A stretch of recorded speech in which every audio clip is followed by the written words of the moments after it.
এখানে আপনারা দেখতে পাচ্ছেন আমি আছি বিটকয়েনের ডেইলি টাইম ফ্রেমের মধ্যে। তো এখানে আমি দুটো লেভেল আঁকিয়েছি। তো প্রথম থেকে আমরা দেখি bitcoin all time high reach করার পর লাগাতার ডাউন টাইম মেনটেন করে $1,07,255 একটা লো ক্রিয়েট করে।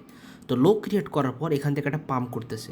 তো সবার এখন কোশ্চেন, এটা কি ফেক পাম্প নাকি এখান থেকে আরও ডাউনে আসতে পারে, মানে $1,00,000 কাছাকাছি যেতে পারে। তো আমরা এই পাম্পটাকে ভেরিফাই করবো যে এটা আসলে ফেক পাম্প না রিয়েল পাম্প। তো এটা কয়েকভাবে ভেরিফাই করা যায়। আমরা যদি এই চার্টে চলে আসি তাহলে এখানে দেখা যাচ্ছে বিটকয়েন ট্রেন লাইন সাপোর্ট নিয়ে বাউন্স করতেছে। তো এইভাবে স্বাভাবিকভাবে রিটেল কনসেপ্টে বোঝা যাচ্ছে যে এটা একটা ভ্যালিড পাম্প। তো আমরা আরেকবার একটু এই চার্টে চলে আসব। এই চার্ট থেকে আমরা দেখতে পারতেছি, আমরা যদি ফিবোনাক্সি রিট্রেসমেন্ট নিই, সুইং লো থেকে সুইং হাই পর্যন্ত টানি, তাহলে এখানে গোল্ডেন পকেট এরিয়া থেকে বাউন্স করতেছে। তো আমরা দুইভাবে ভেরিফাই করলাম এটা একটা লেজিট পাম্প। তো আরেকভাবে যদি আমরা ভেরিফাই করতে চাই সেটা হলো, আপনারা যদি এখানে লক্ষ্য করেন এখানে order block plus fair value gap ছিল, সেটা ট্যাপ করে মার্কেট উপর দিকে যাচ্ছে। তো এইভাবেও যদি আমরা একটু লক্ষ্য করি তাও কিন্তু একটা লেজিট পাম্পই বোঝা যাচ্ছে। এখন সবার কোশ্চেন হলো মার্কেট কোন দিকে যেতে পারে। তো আমরা কয়েকটা বিষয় আগে আপনাদের বুঝিয়ে দিই, তারপর আমরা ফাইনাল এক্সিকিউশন করব বা প্ল্যান সাজাবো যে আমরা কোন দিকে কাজ করব। আপনারা যদি এখন লিকুইডেশন হিট ম্যাপের দিকে তাকান তাহলে দেখতে পারবেন 1,14,000 সামথিং ডলারেও লিকুইডেশন জমেছে এবং নিচের দিকে 1,06,000 1,07,000 এই দিকেও কিন্তু মোটামুটি ভালোই লিকুইডেশন জমেছে। তো এখন সবাই কনফিউজ যে কোন দিক মার্কেট যেতে পারে। তো আমরা যদি বিটিসি সিএমই ফিউচার চার্টের ভিতরে একটু দেখি তাহলে এখানে দেখা যাচ্ছে $1,13,800 থেকে $16,900 পর্যন্ত একটা সিএমই গ্যাপ তৈরি হয়ে গেছে। তো এই সিএমই গ্যাপ কিন্তু এখনও ভ্যালিড। আমরা প্রিভিয়াসলি যত সিএমই গ্যাপ দেখেছি প্রত্যেকটাই কিন্তু ট্যাপ করেছে। তো হইতেই পারে মার্কেট এখান থেকে আপ গেল, সিএমই গ্যাপের 50% নিল, তারপর মার্কেট ডাউন দিল। হতে পারে না? অবশ্যই হইতে পারে। আমরা আবার এই চার্টের দিকে চলে আসবো। তো আপনারা যদি একটু ভালো করে লক্ষ্য করেন, আমি কিন্তু এখানে একটা চুম্বকের ছবি দিয়েছি। তো এটা কেন দিলাম? এটা দেওয়ার কারণ এখানে কিন্তু একটা ফেয়ার ভ্যালু গ্যাপ রয়েছে। ফেয়ার ভ্যালু গ্যাপ তার দিকে মার্কেটকে টানে। তো দেখেন ফেয়ার ভ্যালু গ্যাপ আছে, নিচে অর্ডার ব্লক আছে, তার মানে আপনারা বুঝতেই পারতেছেন এখানে কিন্তু মার্কেট আসার অনেক বেশি সম্ভাবনা আছে। আর মার্কেট যদি এখানে যায়, এই উইকের নিচে, এই সুইং ফেইলিয়ার প্যাটার্নের নিচে কিন্তু অনেক স্টপ লস আছে। হইতেই পারে মার্কেট এই এরিয়াতে একটা উইক দিয়ে তারপর উঠে গেল। তাহলে আবার ক্লিয়ার অ্যান্সার কী হইলো?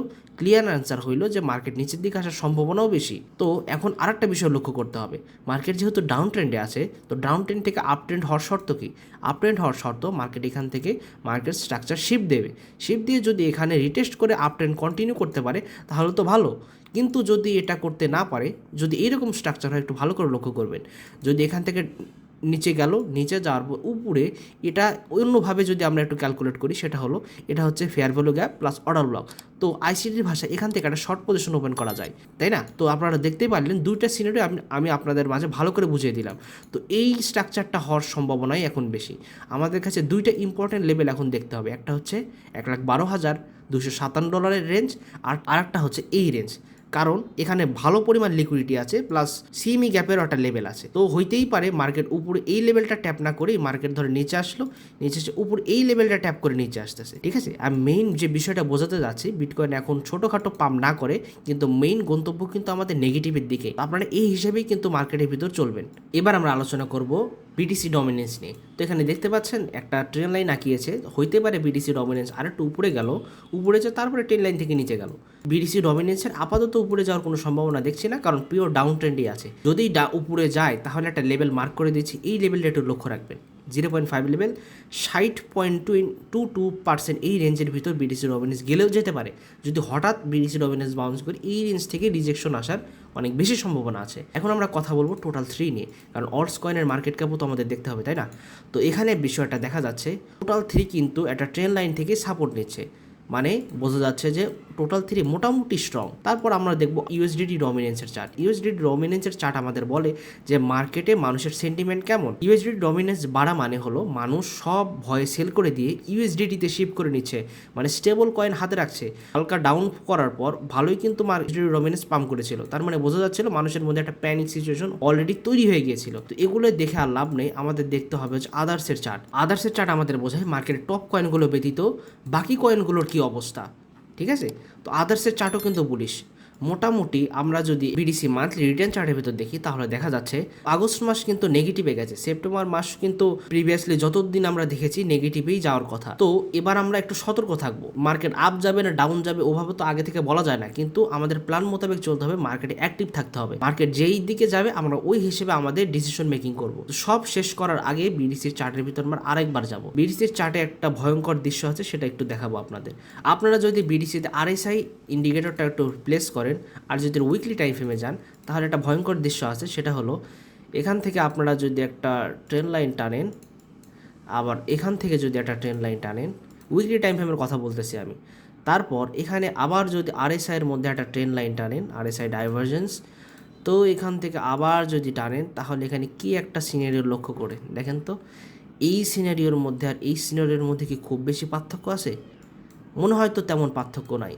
দুইবার টপ লাগানোর পর ডাউন, দেখেন সেম প্যাটার্নের কিন্তু ডাউন হচ্ছে। তো এখন কোশ্চেন হলো বিটকয়েন কি এখান থেকেই পড়ে যাবে নাকি আবার একটা অল টাইম হাই রিচ করার পর পড়ে যাবে? তো এইটা একটু ভয়ঙ্কর চার্ট, কিন্তু আমাদের অন্যভাবে স্বস্তি নিতে হবে বিটিসি রেইনবো চার্ট দিয়ে। তো এখানে দেখা যাচ্ছে এটা কিন্তু এখনও অ্যাকুমুলেশন রেঞ্জেই আছে, মানে বিটকয়েন এখনও অ্যাকুমুলেশন রেঞ্জে আছে। তো বিটকয়েন এখনও তার টপ ক্রিয়েট করে নাই, যেহেতু তাহলে আমাদের এই লেভেলের চিন্তা ভাবনাও করার দরকার নাই, ঠিক আছে? এটা অনলাইনে অনেক ঘোরাঘুরি করতেছে, সেই জন্য আমি কভার করে দিলাম। এখন যদি বিটকয়েন $98,000 আসে তাহলে বিটকয়েনের আপ ট্রেন্ড মেনটেন করাটা, আপ ট্রেন্ড থাকবেই না, আপ ট্রেন্ড কন্টিনিউ করাটা অনেক জটিল হয়ে যাবে। তো আমরা আপাতত ডাউনের দিকে যত সব ট্রেন্ড দেখবো, আর যেহেতু টোটাল 3 মোটামুটি বুলিশ দেখাচ্ছে, এটা কতক্ষণ বুলিশ দেখাবে এটা সঠিক বলা যাচ্ছে না। তো আমরা আপাতত ডলার হাতে ফ্রি রাখবো আর সঠিক অপরচুনিটির জন্য আমরা অপেক্ষা করব, কারণ টোটাল 3 বা এগুলো যতই বুলিশ দেখাক, যদি বিটকয়েন 98 বা 90 $1,00,000 কাছাকাছি আসে সব কিছু কিন্তু ফল করবে। ওই হিসেবে আপনার ডিসিশন মেকিং করবেন। আশা করি আজকের ভিডিওতে আমি সবকিছু বুঝিয়ে দিতে পেরেছি। এখন আমরা রিভাইজ করে দিই, যেহেতু অনেক তথ্য দিয়েছি, হয়তো কারো সব বিষয় মনে নেই। তো বিটকয়েনের পরবর্তী মুভমেন্ট কি হইতে পারে? বিটকয়েনের পরবর্তী মুভমেন্ট হইতে পারে ডাউন ট্রেন্ডের দিকে, মানে $1,00,000 কাছাকাছি। যতক্ষণ না পর্যন্ত $1,05,000 ব্রেক করতেছে ততক্ষণ পর্যন্ত কোনো সমস্যা নেই, কিন্তু যদি $1,05,000 রেঞ্জ ব্রেক করে দেয় তাহলে অবশ্যই ডাউন ট্রেন্ড কন্টিনিউ করবে। এখন আপনাদের বুলিশ হওয়ার তেমন কোনো প্রয়োজন নেই। বাকি যারা ওয়েট করে আছেন যে অল্টস কয়েনের মধ্যে ইনভেস্ট করবেন কি করবেন না, অবশ্যই আপনারা ফার্স্ট বাই করে দ্বিতীয় এবং তৃতীয় বাইয়ের ডলারটা হাতে রাখবেন, ঠিক আছে? তো এইভাবে আপনারা আপাতত চলেন। আশা করি আমি আপনাদের বিষয়ের সবগুলো ক্লিয়ার করে বুঝাই দিতে পেরেছি এবং বিভিন্ন চার্ট দিয়ে বুঝিয়ে দিয়েছি যে বিটকয়েনের পরবর্তী মুভমেন্ট কি হতে পারে। ভিডিওটি যদি ভালো লেগে থাকে তাহলে লাইক, কমেন্ট এবং শেয়ার তো করবেনই, আর যদি আমি সাবস্ক্রাইব ডিজাইভ করি তাহলে সাবস্ক্রাইবও করে দেবেন।